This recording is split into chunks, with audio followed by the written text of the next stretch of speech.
تو جانور خریدنا اور اس کے بعد کے اس سے پہلے یا اس کے بعد والے جو عوامل ہیں اگر آپ ان سب کو شامل کر لیں تو یہ جو 3 روز کا تہوار ہے بقرعید کا یہ ایک اچھی خاصی اکنامک ایکٹیویٹی اس میں پروڈیوس ہو جاتی ہے. یعنی اگر آپ جیسا کہ آپ اپنی رپورٹس میں بھی دیکھا اور ہمارے جو اس وقت اعداد و شمار ہیں فار ایگزامپل 2021 میں تقریباً یہ $2.5 بلین جو تھا اس کی جانور جو تھے یہ قربان ہوئے. اب اس سال روپے کا ریٹ کم ہو گیا لیکن آپ جیسا کہ اپنی رپورٹ میں سن رہے تھے کہ اسی تناسب سے جانوروں کے ریٹ بڑھ گئے. تو میں اگین یہی ایکسپیکٹ کر رہا ہوں کہ یہ تقریباً $2 بلین کی ایک اکنامک ایکٹیویٹی جو ہے وہ جنریٹ ہو جاتی ہے اس سارے پروسیس میں اور اس کے جو مختلف ویلیو چینز ہیں. پھر دوسری جو بات ہے ایک تو یہ جو ہے سنت ابراہیمی اور قربانی اور جانوروں کی خرید و فروخت اور اس کا ٹیکس جو لیدر گارمنٹس یا اسپورٹس گڈس کے لیے جو جانا ہے لیدر جو گوشت کی جو ڈسٹریبیوشن ہے وہ فوڈ سیکیورٹی کے لیے بہت امپورٹنٹ ہے, نیوٹریشن کے لیے, فوڈ سیکیورٹی کے لیے. اور اس وقت جس طرح کی مہنگائی ہے اس میں وہ تمام لوگ جو کہ کسی نہ کسی شکل میں قربانی دے رہے ہیں ان کی کوشش ہمیشہ ہوتی ہے عید پہ جو ایک اسپرٹ ہوتی ہے, جذبہ ہوتا ہے کہ وہ تمام افراد جو کہ قربانی کسی وجہ سے نہیں کر سکے ان کے ساتھ اپنی یہ خوشیاں بانٹیں. تو یہ جو خوشیاں بانٹنے کا جو جذبہ ہے, ایثار کا جو جذبہ ہے اور یہ ساری جو اسپرٹ ہے اس قربانی کے پیچھے وہ تو اصل میں جانور ذبح کرنا نہیں, وہ تو آپ کو سیکریفائس کرنا آنا ہے. تو وہ اگین بہت سے لوگ جو خطۂ غربت سے نیچے رہتے ہیں ان کے لیے ایک پروٹینیس ڈائٹ پرووائڈ کرنے کا ایک موقع جو ہے وہ بن جاتا ہے. تو جیسے چھوٹی عید پہ یا عید الفطر پہ یہ ہوتا ہے کہ اس میں زیادہ جو آپ کی ہاؤس ہولڈ کنزمپشن جو ہے اس پہ اسپینڈنگ ہو رہی ہوتی ہے, ٹیلرز پہ کافی رقم جاری ہوتی ہے.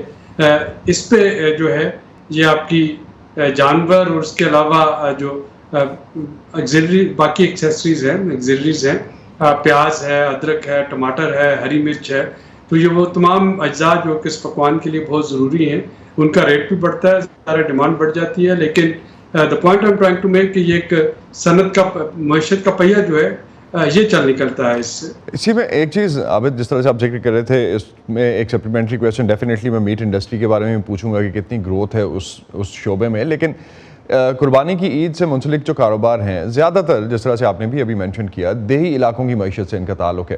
کیا آپ اس بات سے مطمئن ہیں کہ اس معیشت کو دیہی معیشت کو بہتر کرنے کے لیے کچھ پالیسیز جو ہیں وہ آلریڈی کام کر رہی ہیں, جب بن رہی ہیں اس ٹریک پہ ہے پاکستان؟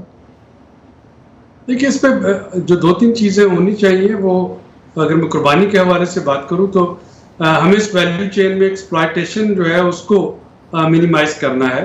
آپ کو یہ بتا رہے تھے آپ کی رپورٹ میں کہ جب جانور لے جائے جاتے ہیں, ٹرانسپورٹ کیے جاتے ہیں, تو ایک تو ہوتی ہے جو ٹرانسپورٹیشن کاسٹ ہے, اس کے علاوہ ان کو مختلف جگہوں پہ کہیں پہ بھتہ دینا پڑتا ہے, کہیں پہ ان سے ویسے عیدی کی شکل میں جو ہے وہ پیسے مانگ لیے جاتے ہیں, کسی چیک پوسٹ پہ ہو سکتا ہے کہ کوئی چھوٹا جانور مانگے. تو یہ جو سارا ایکسپلائٹیشن ہے اس کو ایک تو ہمیں ختم کرنا ہوگا. دوسرا جو لمپ سکن ڈیزیز کے جو انہوں نے بات کی, اگر ہم واقعتاً چاہتے ہیں کہ پاکستان کی جو ٹینری ایکسپورٹ ہے وہ پروموٹ کرے لیدر ایکسپورٹ اور پاکستانی جو ہیں وہ ایک مضر صحت گوشت نہ کھائیں, تو ہمیں اس کی ویکسینیشن جو ہے اس کی طرف زیادہ توجہ دینی ہوگی. آل دو کہ ابھی تک لمپ سکن ڈیزیز جو ہے اس سے کوئی انسانی جو ٹرانسفر ہے اس کی تصدیق نہیں ہوئی, لیکن بہرحال یہ ایک ایسا عمل ہے, ایک ایسی بیماری ہے جو کہ جانور کو لاغر کر دیتی ہے, اس کی جو سیل ویلیو ہے وہ کم ہو جاتی ہے. تو تھوڑا سا اگر فوکس کر دیا جائے اس وقت تو میں یہ کہہ سکتا ہوں کہ رورل انڈسٹری اپنی مدد آپ کے تحت چل رہی ہے, رورل اکانومی اس پہ شاید گورنمنٹ کا بہت کم فوکس ہے. تو ہمارا کسان, ہمارا گلہ بان, ہمارے جو باقی لوگ جو دیہی صنعتوں سے منسلک ہے کسی نہ کسی طریقے سے, تو وہ کوئی نفع نقصان کی بنیاد پہ شاید نہیں کر رہے, وہ زیادہ اس لیے کر رہے ہوتے ہیں کہ ان کے خاندانی پیشہ وہ نسل در نسل یہ کرتے چلے آ رہے ہیں. اور وہ اپنی مدد آپ کے تحت کر رہے ہیں. لیکن آپ سمجھتے ہیں کہ اس میں اتنا کوشن ہے کہ اس کو ایکسپینڈ کیا جا سکتا ہے, یا کیونکہ ڈفرینٹ ایونیوز گورنمنٹ اس وقت ایکسپلور کرنے کی پوزیشن میں ہے, اور شاید پورا سسٹم ری ڈیزائن کرنے کی, پورا اکنامک سسٹم ری ڈیزائن کرنے کی, ری ماڈل کرنے کی, یا ٹرانسفارمیشن کی باتیں جو ہو رہی ہیں, تو اس میں یہ بھی ایک پارٹ ہونا چاہیے؟ بالکل اس کا ایک پارٹ ہونا چاہیے, اور اس میں ہمیں دیکھنا ہے کہ ہماری جو لوکل بریڈز ہیں کیا ہم آرٹیفیشیل انسیمینیشن کے ذریعے نئی جینیٹک امپروو بریڈز جو ہیں وہ انٹروڈیوس کر سکتے ہیں پاکستان میں. اگر اس طرح کی بریڈز آتی ہیں تو کیا ہمارے پاس ان کو دینے کے لیے وہ غلہ یا وہ چارہ, وہ ساری چیزیں موجود ہیں جو کہ ایک فربا یا ہیلدی آپ کو اینیمل ملے جس کی کہ سیل ویلیو جو ہے وہ زیادہ ہو. ایک اور جو نیا ٹرینڈ آیا ہے پچھلے چند سالوں سے اسپیشلی کووڈ کے دوران, وہ آن لائن قربانی کا جانور جو ہے وہ خریدنے کا آیا ہے, اور بہت سی ویب سائٹس اور بہت سی ایپس ہیں جو کہ آپ گھر بیٹھے آپ اپنا قربانی کا جانور جو ہے وہ سلیکٹ کر سکتے ہیں, اور اس کو ڈیجیٹلائز کرنا جو ہے یہ بہت ہو جائے گا, مزید اس صنعت کو ایکسپینڈ کرے گا. اسی طریقے سے جو مختلف نون چیریٹی فاؤنڈیشنز ہیں وہ آن لائن آپ سے قربانی کے پیسے آپ ان کو بھیج سکتے ہیں, پوری دنیا میں کہیں سے بھیج سکتے ہیں, اور وہ آپ کے بہاف پہ قربانی کا بندوبست کر رہے ہوں گے. تو یہ وہ نئی اس میں انوویشنز ہیں جس کی وجہ سے آپ کو یہ ایکسپینڈ کرتا چلا جا رہا ہے. جی ایک چیز اگر ہم فردر آگے بڑھائیں, بارٹر ٹریڈ ابھی ایگریمنٹ سائن کیا پاکستان نے نیبرنگ کنٹریز کے ساتھ, آپ سمجھتے ہیں کہ اس کا بھی کچھ بینیفٹ ہو سکتا ہے چمڑے کی صنعت کو؟ دیکھیے وہ ڈپینڈ کرتا ہے کہ اس بارٹر ٹریڈ میں جو اسٹینڈرڈائزیشن ہوگی اور اس کا جو ریٹ ہے وہ کیسے رکھا جاتا ہے. بٹ اگین پاکستانی جو انڈسٹری ہے, اسپیشلی ہماری جو لیدر گارمنٹس کی اور فٹ بال کی انڈسٹری ہے, اس میں تو چمڑا جو ہے وہ بہرحال چاہیے. اگر آپ کے گارمنٹس میں جو ایک میجر ہٹ لگی ہے پاکستان کو گارمنٹس ایکسپورٹ میں, وہ چائنا اور باقی دوسرے بہت سے ممالک سے سنتھیٹک جو لیدر کے گارمنٹس ہیں وہ آنا شروع ہو گئے, جس کی وجہ سے کہ جو اوریجنل گارمنٹس کی جو کہ اس سے پرائس سے بہت کم ہے اور کمپیٹ کرنا مشکل ہو جاتا ہے پرائس وائز یا کوالٹی اس کے جو ڈیزائن وائز اس سنتھیٹک ریگزین سے, سنتھیٹک لیدر سے. لیکن کھیلوں کے سامان کے لیے, فٹ بال کے لیے ابھی بھی leather is the first choice. تو یقیناً اگر بارٹر ٹریڈ ہوتی ہے اور ہمارے پاس افغانستان سے یا ایران سے کچھ جانور آنا شروع ہوتے ہیں تو یہ ہماری ٹینریز کے لیے بڑی ایک خوشخبری ہوگی. تو جس طرح ہماری جو ہم نے پاکستان کے جو نمبرز دیکھے جس میں لارج اسکیل مینوفیکچرنگ کے نمبرز جو تھے وہ تو بہت بری طرح سے متاثر ہوئے, اور اس کے علاوہ بھی پورا مینوفیکچرنگ کا شعبہ جو ہے اس میں ہم نے جو اب تک کے نمبرز دیکھے ہیں ان میں کمی تقریباً 28-29% تک کا ڈکلائن ہمیں دیکھنے کو ملا ہے. آپ سمجھتے ہیں کہ جو لیدر پروڈکٹس ہیں یا جو صنعتی شعبے میں جو اس وقت کمی آئی ہے, جو سٹریس آیا ہے امپورٹس کی کمی کی وجہ سے یا امپورٹس روکنے کی وجہ سے, اس کا اس شعبے پہ بھی اثر پڑا ہے اور کس حد تک پڑا ہے؟ دیکھیے میرا خیال ہے کہ جو اس کی لیدر کی جو میجورٹی ریکوائرمنٹ تھی وہ ان ہاؤس پوری ہو رہی ہے ہمارے پاس. اس شعبے پہ اس کے علاوہ جو اس کے مختلف کیمیکلز ہیں یا اگر آپ کو باقی را مٹیریل چاہیے, فار ایگزامپل جیکٹس جو بنتی ہیں لیدر جیکٹس, ہمارے پاس اس کے جو زپرز ہیں وہ چائنا سے آ رہے ہوتے ہیں, ان کے بٹنز کی ایک خاص اسپیسیفکیشنز ہیں, کچھ پاکستان میں ہوتے ہیں کچھ باہر سے امپورٹ ہو کے آتے ہیں, ان کے ڈیزائنز جو ہیں اسپیشلی جو تھریڈ ہے بعض کا وہ آپ کو امپورٹ کرنا پڑتا ہے. تو اگر تو وہ اس طریقے سے وہ جو را مٹیریل ہے اگر اس پہ ریسٹرکشن ہے تو اس سے تھوڑا بہت فرق پڑا ہوگا, بٹ ادروائز پاکستان کا جو لیدر کا جو ایک ہے شیئر مارکیٹ میں وہ تقریباً اس وقت اسٹینڈ اسٹل ہے, جو کہ باقی جب ساری صنعتیں ڈکلائن کر رہی ہیں اور ایک شعبے کا اگر اسٹیگننٹ بھی ہے تو میرے نزدیک ایک اچھی خبر ہے کہ وہ اس سے کم نہیں ہوا, کم از کم اس شعبے میں اتنا ڈکلائن نہیں آیا. بہت شکریہ عابد قیوم سہیلیری, آپ ہمارے ساتھ تھے اور جو اس وقت عید اکانومی یا ہم رورل اکانومی کے حوالے سے آپ سے بات کر رہے تھے. بہت شکریہ آپ کا. Thank you. اسی پہ ختم کرتے ہیں آج کا ویو 360. اسٹے سیف اور پاکستان اور خطے سمیت دنیا بھر کی اہم خبروں اور دلچسپ معلومات کے لیے آپ آئیے ہماری ویب سائٹ urduvoa.com پر, اور ہمارے سوشل میڈیا پلیٹ فارمز پر بھی آپ کو یہ ساری انفارمیشن ملے گی. اب تک کے لیے اتنا ہی. اسد اللہ خالد کو اجازت دیجیے. خدا حافظ.